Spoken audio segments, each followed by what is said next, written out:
Many people come to yoga classes in order to treat a musculoskeletal problem. Is Ashtanga Yoga a therapeutical system? What do you think? I think all yoga is therapeutical, and I think that Ashtanga Yoga taught in a non-dictatorial way where there is room to adapt things for the individual can be extremely therapeutic. However, that's the key, that you can't just throw everything at any different body or every different body, regardless of their ability. For example, if somebody has really open hips in the Joyce tradition, it would be fine probably for them to go through and it would be therapeutic.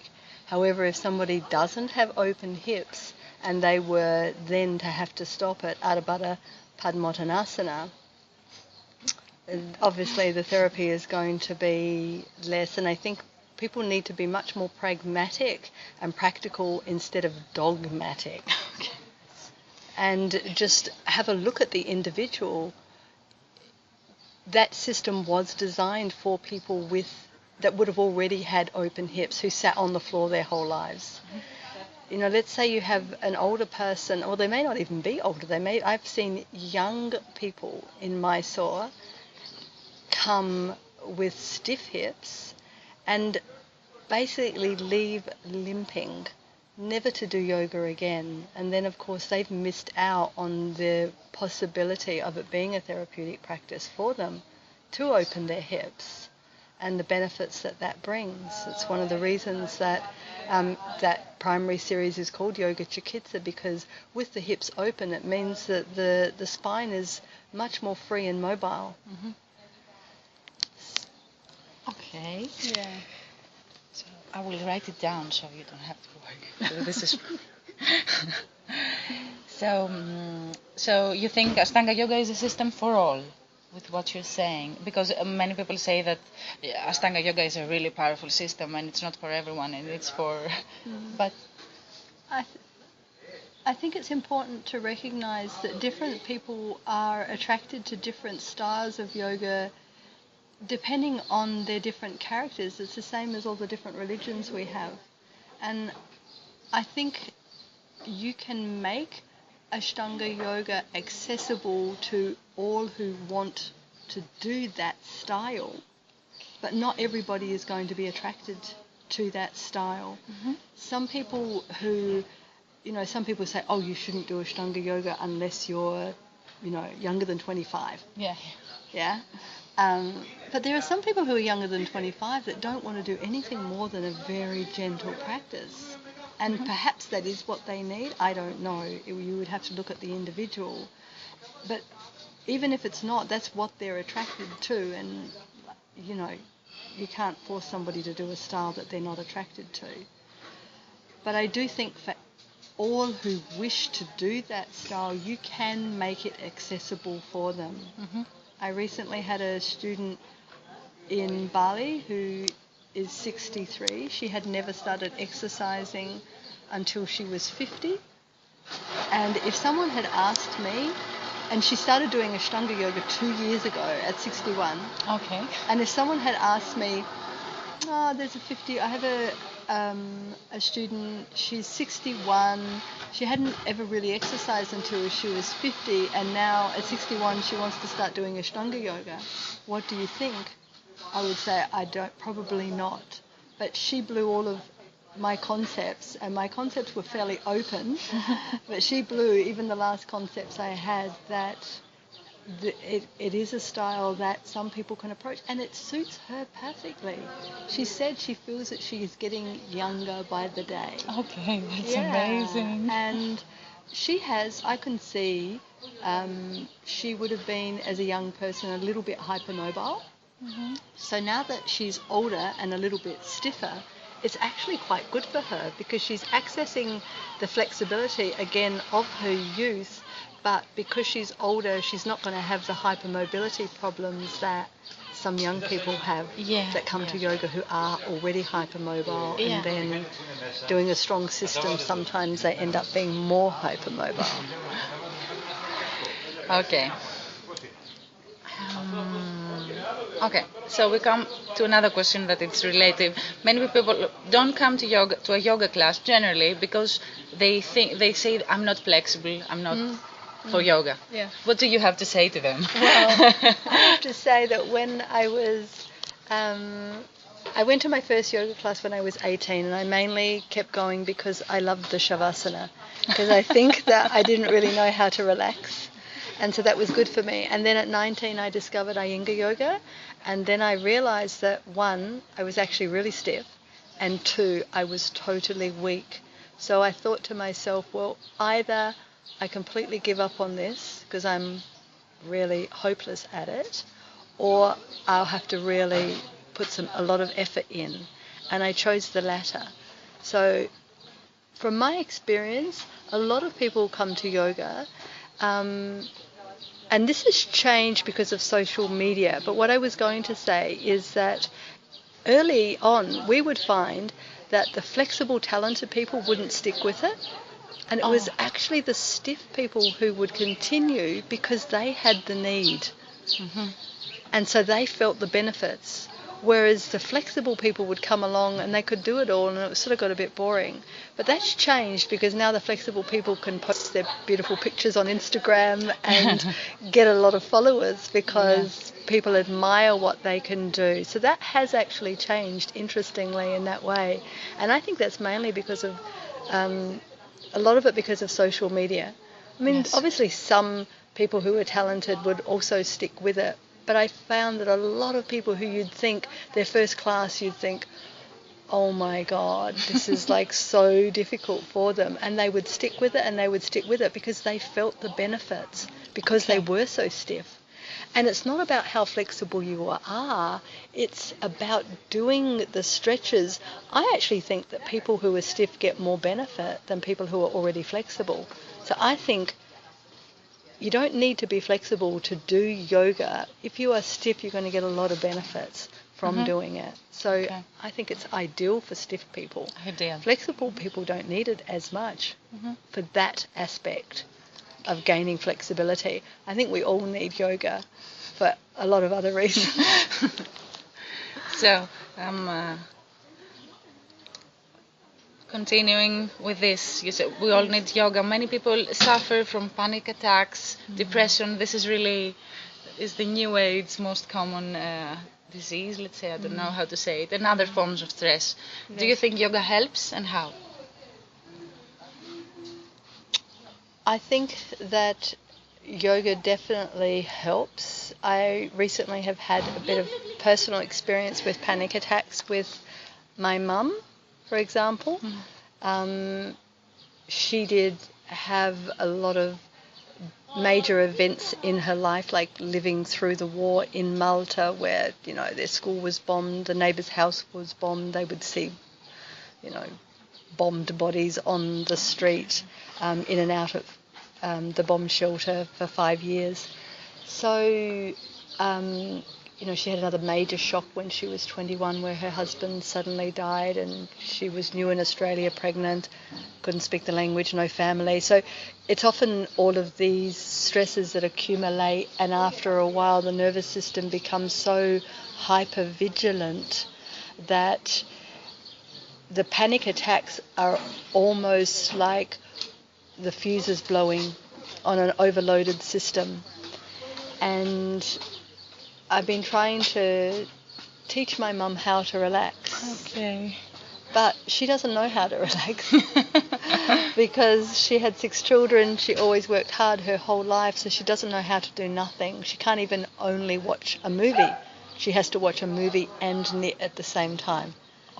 So, and I think the reason we're seeing so much more anxiety, depression, slightly different story, but panic attacks, a lot of these anxiety-induced mental dis-ease is because of the hyperstimulation that we constantly have, and two, because of the general insecurity and madness of the world at the moment. Yeah. So at least if you have the tools of relaxing yourself, you're less likely that your nervous system is going to become overloaded, because it's like management tools, stress management tools, really, that we're learning. Having said that, recently we had some major flooding in the area where we live, and a lot of people lost everything, their homes and their livelihood and so on, and the amount of trauma was palpable in the air. And because of, I won't tell you the story because it's, just a lot of details, but just what led up to that, how it happened, what happened directly afterwards, I went into a panic mode, and Gregor actually was flying out that day, and that was part of the stress, was getting him out of our property, which was a great ordeal, which we managed, only God willing, to get him out. And I suddenly started experiencing just this real sense of panic, and I tried to meditate, and that made it worse. And I tried to do pranayama, and I couldn't breathe. And I was quite devastated in one way, because I thought, I'm a yogi, I should be able to handle this. But nevertheless, my nervous system had gotten so overloaded, because sometimes you can't control the amount of shock that happens in your system when something of gravity happens. Sometimes your nervous system is just suddenly overloaded from a state of being okay to being overloaded. And amazingly, the one big thing that helped me was chanting. Okay. Because the vagus nerve touches every organ in the body, but it touches the vocal cords. So I realized talking on the phone to friends, because I was home alone, really helped. But I realized also that chanting really helped. So I just chanted mantras or japas of Om Shanti Shanti Shanti, and that was one of the big things that really got me out of it. So, I was so glad that I had that in my yoga toolbox. So, and yeah, I do really love chanting, because it is just such an easy way to still and calm the mind. You have such a nice voice. I don't particularly have a nice voice, but I think if you chant with focus and chant from your heart, any voice sounds beautiful, just because... You inspired me to start doing it. I'm telling you this. So I'm going to go home and start practicing. It's a beautiful practice. It is, It is, and it really... it's the easiest way to connect inside. Okay. It's actually the easiest, the fastest, easiest. Even the Yoga Sutra talks about this. Yes? Okay. So it's a very nice practice. Do you remember where in the Yoga Sutra? I know, but Gregor would. I'm sure. He's like my Google. He's my yoga Google. Google Gregor. Okay. So, and then... I think it's in the second chapter, though. Okay. I will ask him. Yes. So, you started meditating before you started practicing Ashtanga Yoga. I think the asana thing. So, and now we are all focused so much in the asana. I was never taught pranayama and meditation before I practiced with you. So, what do you have to say about this? I guess this was one of the things, dare I say, that for me was lacking in the Ashtanga system with Pattabhi Jois, was that he had no spiritual message. Do your practice and all is coming is a very ambiguous... I would always think, yeah, all is coming. Surely that means the bad as well. Like, what does that mean? So to me, I didn't project into that it was simply a spiritual metaphor that, you were going to recognize the divine within you, because for me that is one of the main driving reasons why I practice all limbs of yoga. Mm-hmm. So because I learnt meditation from, I think, a genuine spiritual teacher, so it wasn't just the meditation, but it was the reason why to practice the meditation, which is to connect with that divine within you. And having already, just as a very young person, had glimpses of that, there was no way I was giving that up when I met Patabi Joyce, and the system was that you did asana until you were proficient, then you did pranayama until, you had to basically, I never ever heard him teach meditation. He taught a couple of Yoga Sutra classes when I was in Mysore, but it ended up everyone just laughing so much that I think he gave up because he didn't really know how to break it down in a way that the Westerners could follow, so nobody could follow, so everyone would just start laughing. Okay. And I think that he actually gave up in the end. Okay. But yeah, I think that's answered it, hasn't it? Mm-hmm. Yeah? Okay. Cool. So, Ashtanga Yoga is a really powerful system. Practicing with you the last days, I received a soft and sweet energy, both of you, but from you, a pure feminine energy. How did you manage to maintain all these feminine qualities in the system? Well, with Gregor, we've been talking a lot about lunar and solar, and I think that the practice is quite solar, developing. And I think because of the fact that I have allowed some of the lunar aspects to come in, having said that, I followed the system as it was prescribed by Patabi Joyce, and I felt eventually that I was really having to override my body's natural inclinations, and I was injuring myself a lot. And I, at some point, just thought, this is ridiculous. Like, why am I practicing yoga? And there were even times when I had injuries and I couldn't practice. And I was devastated. And then I had to ask myself, so why do you actually practice? Is it because you can do certain postures and certain series and then you feel good about yourself?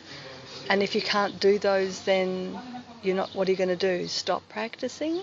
And that was when I realized that I needed to make my yoga more wholesome, and that it needed to nurture me and not destroy me, and that I couldn't do this mind over matter attitude of, just work through it and keep going and pushing and so on. And this can be, I realized that in some ways there was sort of this consumer attitude, that I wanted to do the next posture, get the next series, complete all of that. And I had to question myself deeply in those challenging times. And that was when I brought in a more nurturing practice for myself. And of course, if I'm doing that for myself, I'm not going to do the opposite to my students. Yes. So, I encourage people to tune in, to listen to their bodies, to respect and love their bodies, and to be, to practice in a nurturing way and not in a punishing way. I see this so often, that people are punishing themselves on the mat. Especially in Ashtanga, this is happening a lot. A lot. A lot, yes. I've seen this too. And I would be curious to see, you might know if you've been to Mysore recently, but I'm imagining that Shurat is mainly attracting a very young crowd, because you can do a certain degree of that while you're young. Yeah. And then I think I said very early in the piece, there's this saying in rehabilitation that God will forgive you but your body won't. Yes, I heard. Yes. Yeah, Yes. and that the highest risk for an injury is having had a previous one. So we can't continue to bash our bodies, especially not with yoga. Yes, probably. So I don't think I've ever been a very hard, dictatorial type of person, but I think that from my experience and from having practiced for long enough to have been through the highs and the lows, that I probably have become softer. I think it's important to look at the person. You know, like there are some people in the class who are young and frisky and got heaps of energy and they want to work their bodies hard, and there's nothing wrong with that. But we also have to just really keep in check our attitude and how much of that striving is no longer exploring potential, but is actually being ambitious. Yes. And being driven by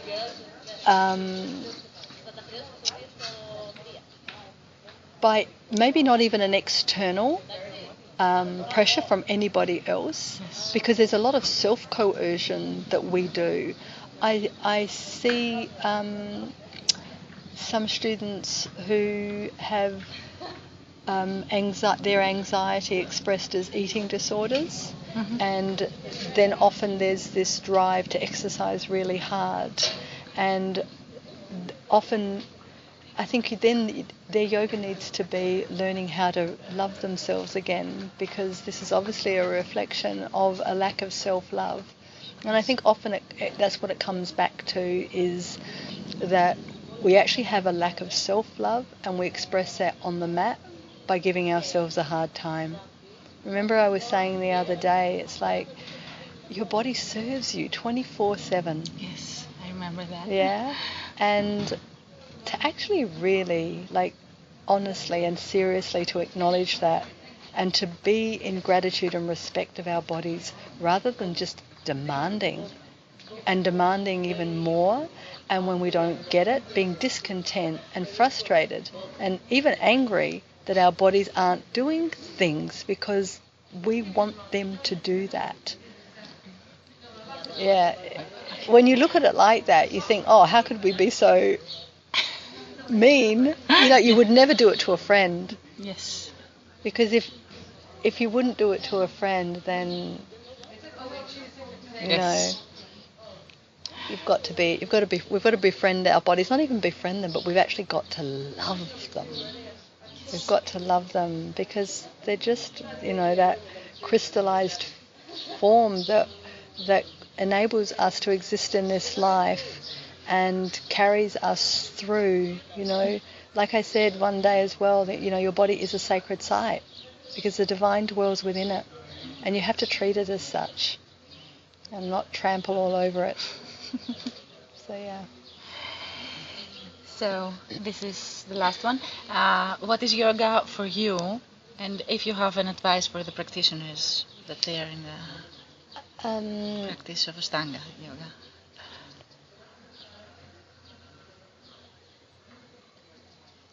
I think ultimately yoga for me, not just the physical asana, but just the whole concept of yoga, from when I first sit, what I do is that I make that connection with that divine aspect of myself, and for me that's what yoga is, whether it be meditation, whether it be following the breath, whether it be chanting, whether it be asana, but just to actually, it's like my date with God every day, you know, where I really just develop that relationship, because